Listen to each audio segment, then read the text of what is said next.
You check your phone. Nothing. You check it again 5 minutes later. Still nothing. Your mind starts to race. Why is he silent? Did I say something wrong? Is he with someone else? You feel that tightening in your chest, that desperate clawing need for validation. You start drafting a text in your head. You want to fix it. You want to close the distance. Stop. Put the phone down. What you are feeling right now is not love. It is not passion. It is the smell of desperation. And biologically, there is nothing more repulsive to a man or to the world than the scent of a creature that is begging to be chosen. Welcome back. Today, we are dissecting the most powerful force in social dynamics. It is the reason why the bad boy always has a line of women. It is the reason why the job you didn't care about offered you the highest salary.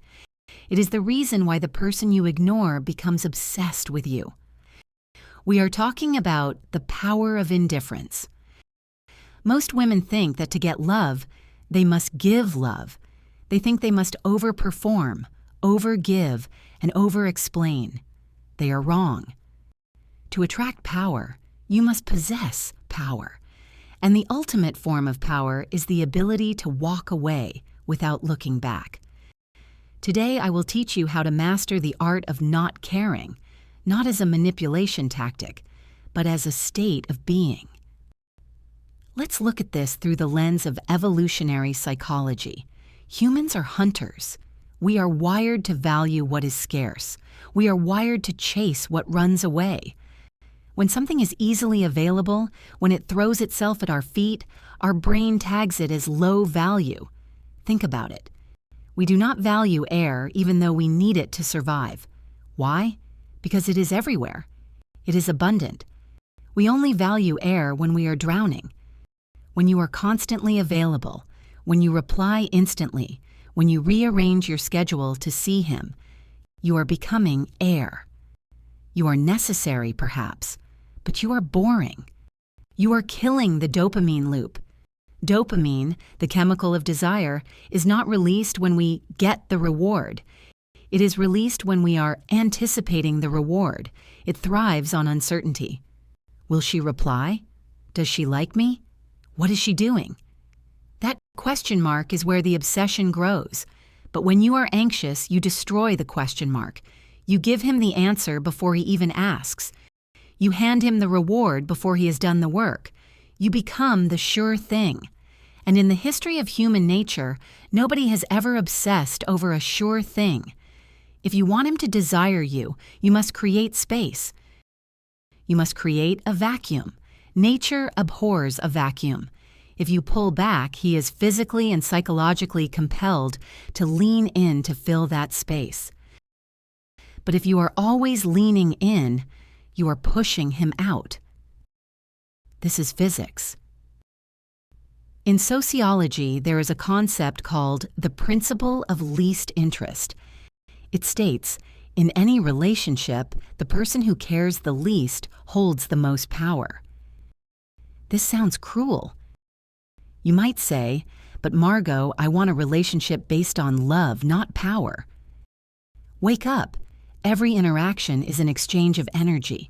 When you care too much, when you are overly invested in the outcome, you are operating from a state of scarcity. You are signaling that you need this person to complete you. You are the beggar holding out a cup. And people do not fall in love with beggars. They pity them, or they exploit them. The person with the least interest is the one who is willing to walk away, and because they are willing to walk away, they do not compromise their standards. They do not tolerate disrespect. They do not tolerate crumbs. And ironically, because they tolerate nothing, they get everything. Indifference is not about being mean. It is not about being cold or rude. True indifference is neutral. It is the absence of anxiety. It is the mindset of, I would love for you to be in my life. But if you choose not to be, I will still eat a delicious dinner. I will still sleep soundly, and I will still be fabulous. That energy? That is magnetic. Because it signals sovereignty. It signals that your happiness is an internal ecosystem that you control, not a stock market that crashes every time he doesn't text back. Now, a warning. Do not confuse Stoic indifference with the cool girl facade. The cool girl pretends not to care. She ignores his text for 3 hours, but she spends those 3 hours staring at the clock, shaking with anxiety. That is not power. That is torture. Energy can be felt, even through a screen. If you are faking it, he will know. He will smell the suppression. The Stoic woman does not pretend. She actually has other things to do. She doesn't text back immediately because she is building her business. She is at the gym. She is reading a complex book, or she is simply enjoying a moment of silence. Her time is expensive.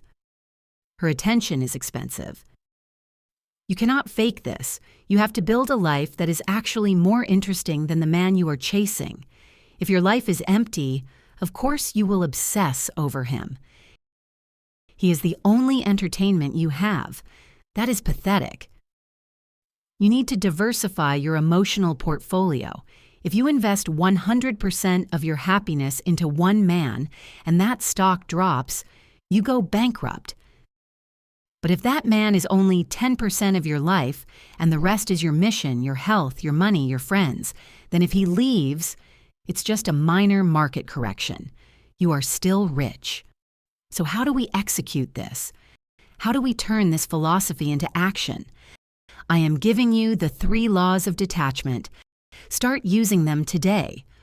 Rule number 1, mirror the investment. This is the golden rule of economics. Never pay $100 for a $10 item. If he sends you a low-effort text, do not reply with a paragraph about your day. If he takes 6 hours to reply, do not reply in 6 seconds. If he is inconsistent, do not give him consistency. Many women try to compensate. They think, oh, he is pulling away, so I need to try harder to bring him back. No, that is a losing trade. When he pulls back, you pull back further. You do not punish him. You do not complain. You simply mirror the energy. If he gives you silence, you give him silence. If he gives you warmth, you give him warmth. You are a mirror. A mirror does not chase the reflection. It just reflects. Rule number 2. The rotational mindset. The reason you obsess is because you have one itis. You think he is the only man on earth. This creates a scarcity mindset that makes you act weird and clingy. Until there is a ring on your finger and a signed contract, you are a free agent. I am not saying you must sleep around. High-value women are selective, but you must keep your options open mentally. You must accept that there are millions of men. When you know you have options, you don't fear losing one. And when you don't fear loss, you become fearless, and fearless women are dangerous. In the best way. Rule number 3, kill the fantasy. The reason you care so much is not because of who he is. It is because of who you imagine he is. You are falling in love with a potential. You are writing a script in your head where he is the prince. Stop it. Look at the data. Look at his actions, not his words. Is he inconsistent? Then he is not a prince. He is a time waster. Is he disrespectful? Then he is not a king. He is a child. Strip away the fantasy. Look at the cold, hard reality. It is much easier to be indifferent to a regular, flawed man than to a fantasy projection. When you truly embrace indifference, a shift happens. You stop waiting. Waiting is a low vibration state. Waiting implies that your life is on pause until someone else presses play. A queen never waits. If plans are canceled, good, now I have time for my self-care ritual. If he doesn't call, excellent, I can focus on my project. You must reach a point where your solitude is so delicious, so productive, and so peaceful that a man's presence must be an upgrade to your solitude. If he brings drama, confusion, or anxiety, he is a downgrade, and we do not accept downgrades.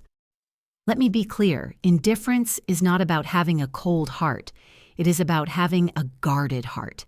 It is about realizing that your energy is a finite resource, like money. You wouldn't walk down the street throwing $100 bills at strangers who don't even look at you. So why do you throw your emotions at people who don't value them? Stop casting your pearls before swine. Pull your energy back. Call it home. Center it inside yourself. Become the black hole, dense, powerful, unmovable. When you stop chasing, you stop running. And when you stop running, you can finally be seen. Let them come to you, or let them go. Either way, you win.